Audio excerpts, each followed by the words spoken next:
We think of London as the capital city of the United Kingdom, a city of active trade and busy streets, a marine city whose main channels, tributaries and backwaters are crammed with traffic that passes to and from the open sea and through one of the most up-to-date dock systems in the world.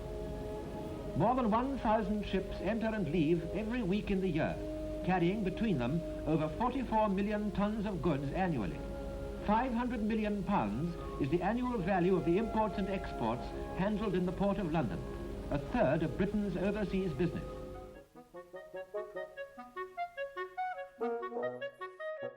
The Thames is like an artery plugged straight into London. It's the reason London is here. But this river is 200 miles long and only a tiny portion of it is urban.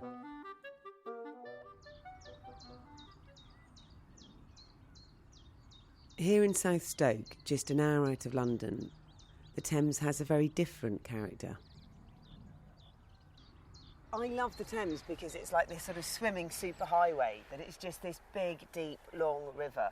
Lots of rivers, you get lots of shallow spots or kind of sections where you can't swim. In the Thames, the only thing from the start in Lechlade all the way to London that's going to get in your way is a couple of locks. And other than that, you can just get carried along the current through this gorgeous sort of countryside. And like where we are now, like no one ever really thinks that this is the Thames. We just have this very sort of, a lot of us have a very urban view of it. I just think it's a really attractive river. Britain is a nation surrounded by the sea and riddled by rivers.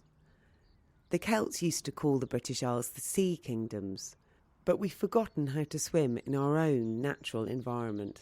People do have fears. There's just all this public perception of while swimming being a really dangerous thing. But if you look at a river like the one we're by today, it's like a mill pond in there. But I think people sort of from afar imagine raging bodies of water. They're going to be dragged down by shopping trolleys and eaten by strange creatures. But it's not really like that. It's often a very gentle, sort of mellow experience to go swimming in a river. Loads of people learnt to swim outdoors. I met some people who lived just downstream from here this morning. Up until the 50s and 60s, the whole village school learnt to swim in this river. It's only in the last 40, 50 years that we've kind of fallen out of love with it as a pastime or as a thing to do. It's so much more obvious, actually, than paying to go to a swimming pool or being stuck in a chlorine box. You know, you just walk out from your house and not far away, you've got lovely natural water.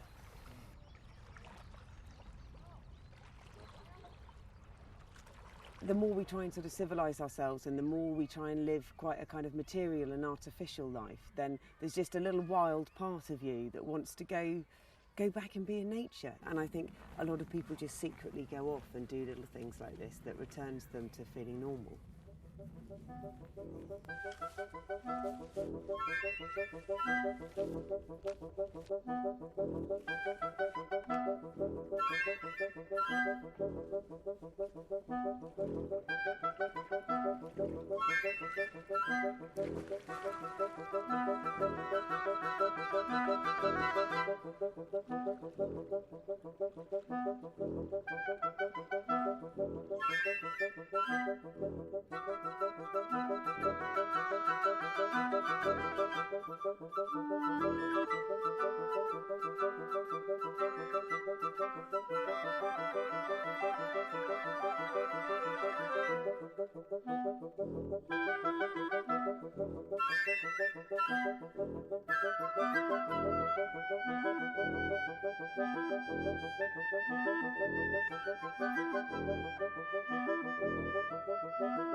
Whenever I get in the water, I like to take a sort of little moment to notice where I am. It's just that transition from being on land to being in water.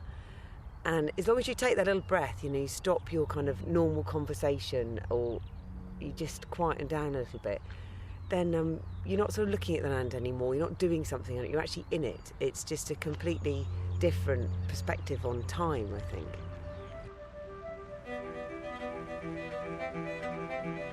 With passages of water so various and delightful, why on earth have the water people of Britain locked their swimming into a chlorine box?